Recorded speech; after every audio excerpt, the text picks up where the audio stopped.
Amén.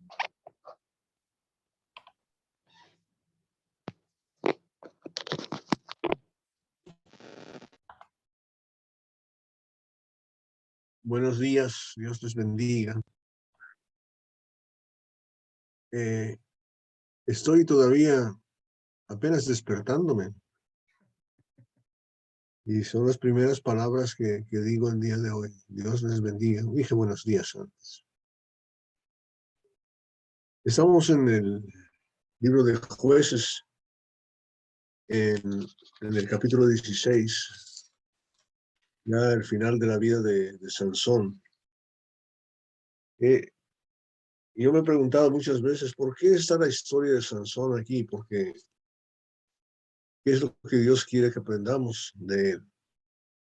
No hay duda de que Sansón fue seleccionado desde antes que naciera para su trabajo.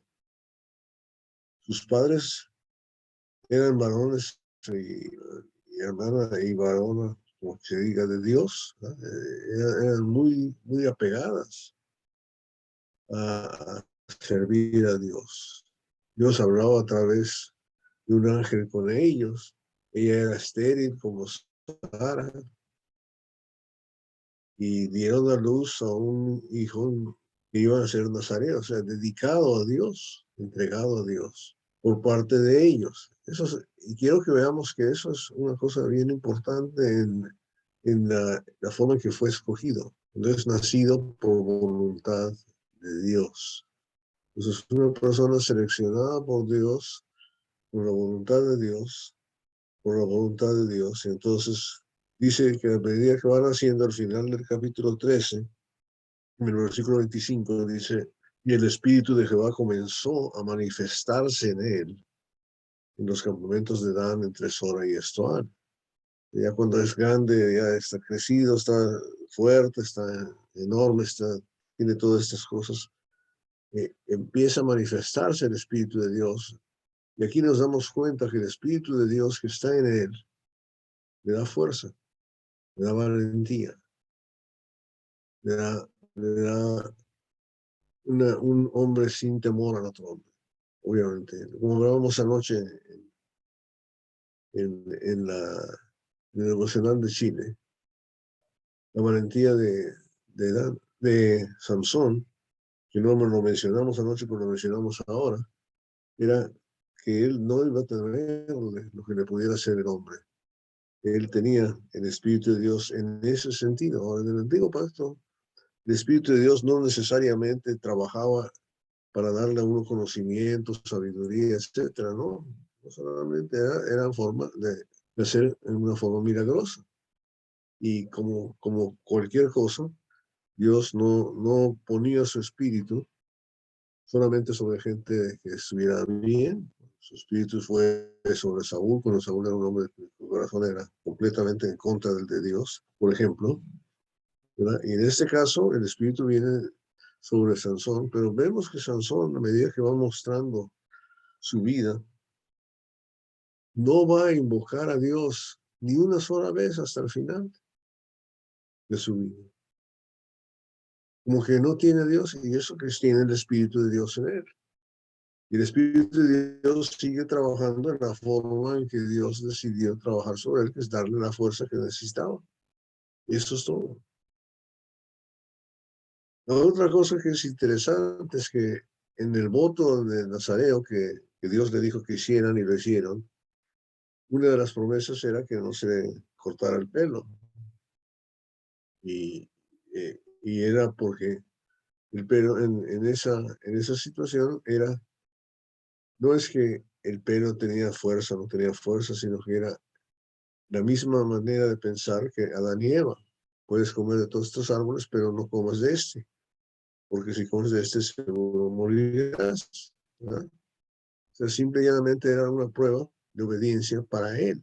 Y él sabía que mantendría su vida, su fuerza, mientras eso sucediera. Él lo sabía. Él sabía de la forma en que tenía el poder del Espíritu de Dios, el poder del Espíritu Santo.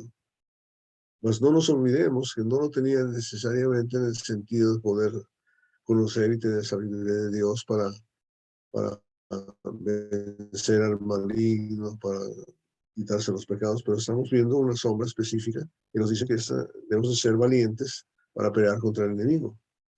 Y obviamente Sansón hace cosas tremendas, tremendas, ¿verdad? A mí siempre, no me olvido nunca del evento de la quijada de asno, ¿verdad?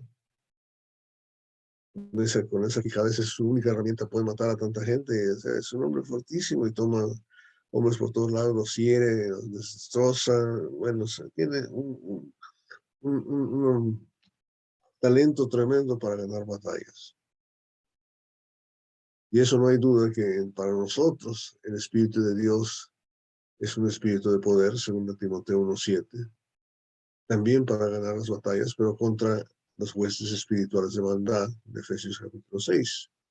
Entonces, esa es la cosa que tenemos que tratar de entender. Pero lo que vemos aquí de Sansón es asombroso, que Dios no juega una parte en su vida. Él es un hombre que tiene el Espíritu de Dios, entre comillas, pero no busca a Dios. No pide permiso a Dios, no considera a Dios. Solamente ya cuando está ciego y rapado es cuando empieza a pensar en Dios. Es cuando empieza a pensar en Dios. Toda su vida fuera de eso es una vida mundana, como si cualquiera que creciera con la fuerza. Obviamente era un hombre muy guapo, muy bonito, las mujeres van detrás de él y él va detrás de ellas y tiene una vida inmoral y no hay nada ejemplar en eso. Y uno dice, ¿cómo has tenido el Espíritu de Dios? Porque Dios hace lo que quiere, como quiere. Dios puede hacer que las piedras hablen, puede hacer que los burros o las burras hablen. No les tiene que salvar. Puede hacer que otros hablen la palabra de Dios en lugar de él. Y así es como estamos viendo aquí. Él está usando el Espíritu de Dios Dios está utilizando su Espíritu para proteger al pueblo de Israel de los enemigos que son físicos. Y ahí es donde empezamos a tener la aplicación primordial. El Espíritu de Dios lo necesitamos para poder vencer al maligno. Eso es lo que necesitamos entender de toda esta lección, ¿verdad? Entonces, es interesante que para, para el escritor que está haciendo esto, ¿verdad? Él está poniendo que todas estas gentes se llaman jueces, pero ellos realmente no estaban haciendo el trabajo de juzgar, según lo que vemos aquí. Estaban siendo una especie de encuesta militar de poder vencer al enemigo. Siempre estaban en guerra. Y me imagino que eso es lo que pasa cuando hay una guerra. El presidente de la nación se vuelve general en jefe. Está encargado de defender a su país, etcétera, etcétera. Eso está con lo que estaba pasando aquí. Él era el general, vamos a decir. Bien, entonces en el capítulo 16, ¿verdad? Empiezan a gana estas batallas, pero después de ganar la batalla, se enamora de una mujer que no es israelita, una mujer que es filistea. Y eso hay que entender otra vez cómo puede pasar eso. Y es que el Espíritu de Dios no lo está protegiendo en ese sentido, aunque está ahí con su pelo largo, la fuerza está ahí, pero todo lo que tiene es fuerza. Todo lo que tiene es fuerza. Y lo único que sabe es que el pelo que tiene es el que le da la fuerza. Y vemos aquí la insistencia de una mujer para doblegar. Y es interesante saber eso, ¿verdad? Cuando no tenemos realmente a Dios aprovechando su presencia para ayudarnos, la tentación está ahí. Y nuestra vida, nuestra aplicación, en nuestra vida hoy en día es eso. Hoy en día, aunque tenemos el Espíritu de Dios en nosotros como cristianos, ¿no hay tentaciones? Uf, las tentaciones son peores. Somos más atacados que las otras gentes. Estamos en una constante lucha contra el pecado. No solamente, no solamente debemos de llegar a decir, ¿verdad?, que tenemos el deseo de salirnos de este cuerpo para estar con Jesús, como dicen Corintios. Si debemos llegar al punto de decir, como dice Romanos capítulo 7, el apóstol Pablo, miserable de mí, ¿quién me librará de este cuerpo, ¿verdad?, de pecado, cuerpo de corrupción? La insistencia está ahí constantemente, constantemente. Y debemos identificar al enemigo y saber que es, cómo este hombre se casa con una mujer filistea. ¿Cómo se atreve a hacer eso? Y lo hace. Y ella lo engaña. Y eventualmente sabe lo que tiene que hacer. Cuando está dormido, la rapa, ¿no? Cuando está dormido, la rapa. Y lo que estamos diciendo es que en un momento dado, especialmente en el Antiguo Testamento, el Espíritu Santo se va de la persona, como lo hacían con Saúl. Eso es una cosa tan maravillosa cuando pienso en eso, porque eso es una diferencia enorme entre el Antiguo Pacto y el Nuevo Pacto. En el Antiguo Pacto el Espíritu Santo entraba y salía. En el Nuevo Pacto, cuando recibimos el don del Espíritu Santo, ahí estamos, no se va. La palabra nos dice, no contristéis el Espíritu de Dios, no tristeza, pero está ahí. Una vez que Él vino a ser morada con nosotros, ahí está para ayudarnos. Está. Y si nosotros nos arrepentimos, nos perdona y seguimos adelante. Lo importante es entender el trabajo del Espíritu Santo en nosotros. Y eso es lo que quiero que entendamos primordialmente, ¿verdad? Vamos a hacer un poquito de la lectura. Vamos a empezar ya cuando él ha perdido su cabello, ya está debilitado, le han arrancado los dos ojos, está ciego, pero le está empezando a crecer el pelo otra vez. El Espíritu de Dios va a estar en él, porque Dios quiere hacerlo, porque el Espíritu hace lo que quiere hacer, cuando lo quiere hacer y como lo quiere hacer. Eso está, por cierto, en Hebreos. Vamos a leer un ratitito, nada más un segundito. Hebreos capítulo 2.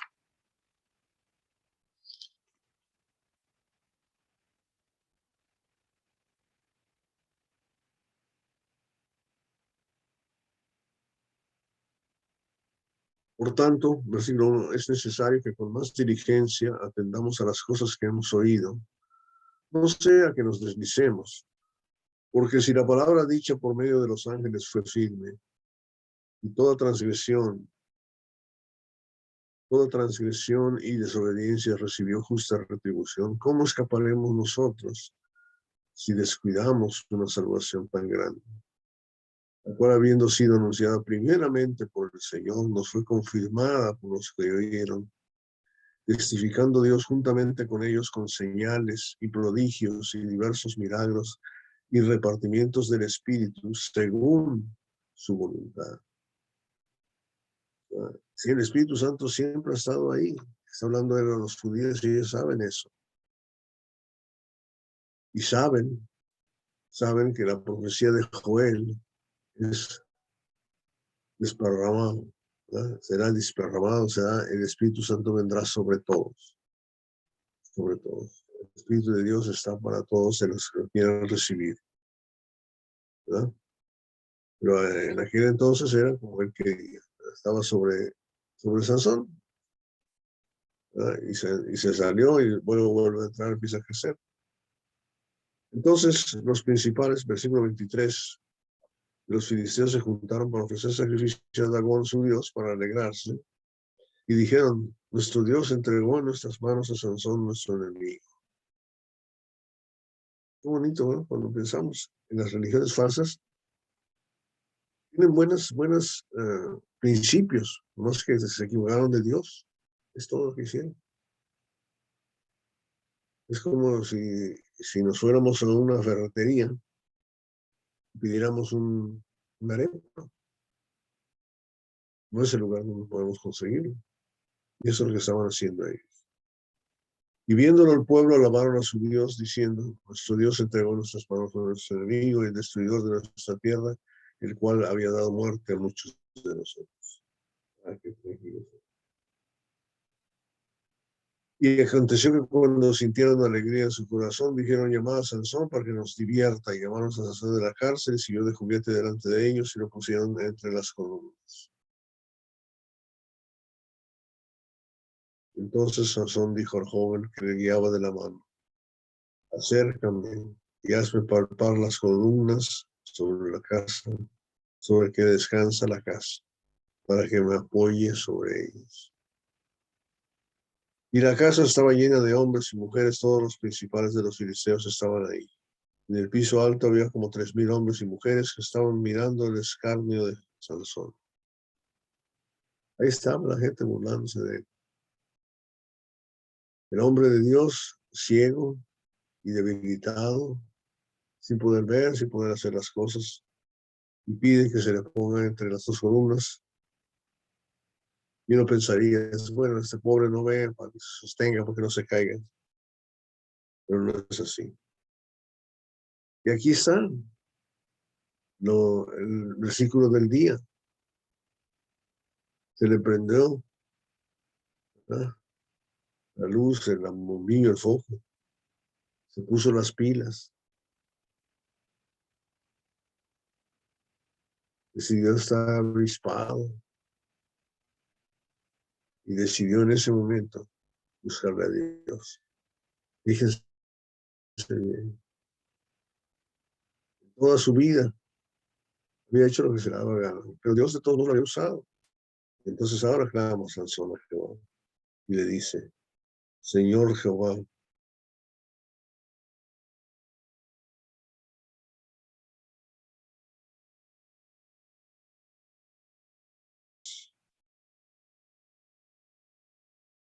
oh Dios, para que de una vez, Padre Manoah, juzgó a Israel 20 años. Sansón terminó su vida agradándole a Dios. Terminó su vida protegiendo al pueblo de Dios. Terminó su vida conforme a la voluntad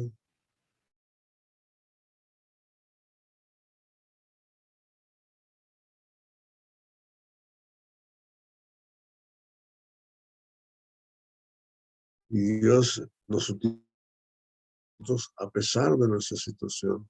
Por eso es tan importante no ser Sansones en llevar una vida mundana, pero sí ser Sansones en utilizar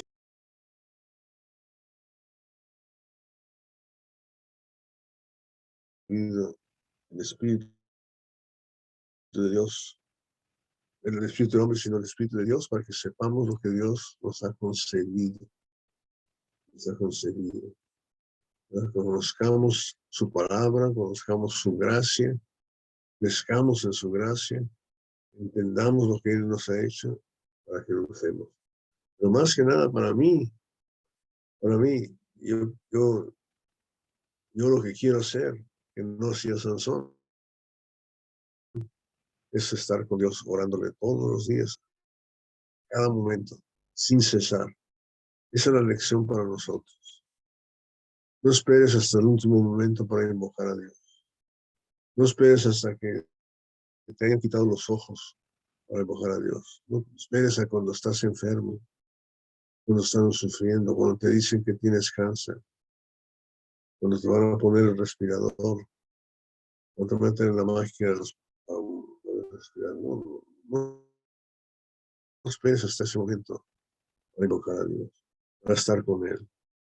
Has recibido el regalo, el don del Espíritu Santo, lo has recibido, está en ti, pero es un don de entendimiento, de sabiduría, de conocimiento de la verdad. Y ese conocimiento de la verdad es para que te comportes de tal manera que edifiques a los demás. Edifiques a los demás. En la vida del antiguo pacto no estaba eso. No estaba claro eso. O sea, aquí, por ejemplo, no vemos que Sansón haya dejado ningún legado. Él es el que lo hacía todo y no dejaba que los demás hicieran nada. Y es al revés, ¿verdad? Si tú eres predicador, ¿cuántos predicadores estás dejando? O si te tienes que ir, o si Dios te llama. Si eres anciano, ¿cuántos ancianos estás preparando? Si eres diácono, ¿cuántos diáconos estás preparando? Si eres cristiano, ¿cuántos cristianos estás preparando? Si eres una mujer que sabe servir a Dios, ¿cuántas otras mujeres estás preparando para servir a Dios? Órale a Dios que puedas hacer esto. La valentía de Sansón, hay que tenerlo, no hay duda. La edificación mutua es importantísima. Y servir a Dios y estar con Él y pedirle que nos ayude a cada momento debe de ser muy diferente a lo que hizo Sansón. La batalla se puede ganar, no hay duda, si estamos con Dios. Dios nos puede hacer Sansones, pero no nos aprovechemos de su situación.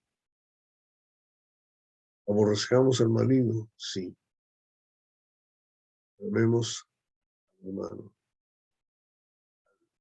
prójimo, aborreciendo aún las ropas que tienen ellos. Podemos vencer al maligno. Tenemos más fuerza que Sansón para hacerlo. Eso es tremendo. No tengamos miedo. Vamos a orar. Padre Dios, Todopoderoso, qué maravilloso eres, Padre. Qué increíble es poder estar contigo y saber lo que tú haces y la forma en que nos usas. Gracias, Padre, por tu Espíritu, especialmente, por ponerlo en nosotros, por darnos, Padre, cada día más entendimiento de tu palabra, por darnos cada día, Padre, más conocimiento y más sabiduría para poderte servir. Sabemos que lo hacemos mal y no lo merecemos y te pedimos perdón porque tantas veces, a veces hasta nos acobardamos y pensamos que no podemos hacer tu trabajo. Nos olvidamos de que tú estás en nosotros. No con nosotros solamente, sino en nosotros. Nos olvidamos, Padre, es lo que pasa. Y no sea así, Padre. Y no sea así, que no sea así con nuestros hijos tampoco, nuestros nietos tampoco, y los bisnietos tampoco. Y de ahí en adelante, Padre, te pedimos que tu influencia pueda extenderse hacia toda la humanidad en la medida que tú quieres. Padre, no dejes que todas las cosas que van en nuestra contra, todas estas guerras, como había guerras contra Israel, hay guerras contra el pueblo de Dios. Y están ahí todo el tiempo. No dejes que nos venzan, sino danos la verdad. También, Padre, ayúdanos a discernir para... Sabemos que no tampoco debemos echar nuestras perlas a los pueblos. No perder el tiempo cuando alguien no quiere recibir la palabra, sino que nos pensemos como los discípulos de Jesús. Se les dijo que si tenemos rechazo, que busquemos otro lugar a donde no tenemos rechazo, que estemos ahí. Padre, danos ese conocimiento, esa sabiduría, esa presencia de mente para poder glorificarte y servirte, para que seamos verdaderamente tus hijos, para que seamos verdaderamente tus reyes y sacerdotes. Danos esa varonilidad, esa valentía, para no temer en ningún momento al enemigo, sino al contrario, saber que lo podemos vencer. Danos esa fuerza, Padre, en el nombre de Cristo Jesús.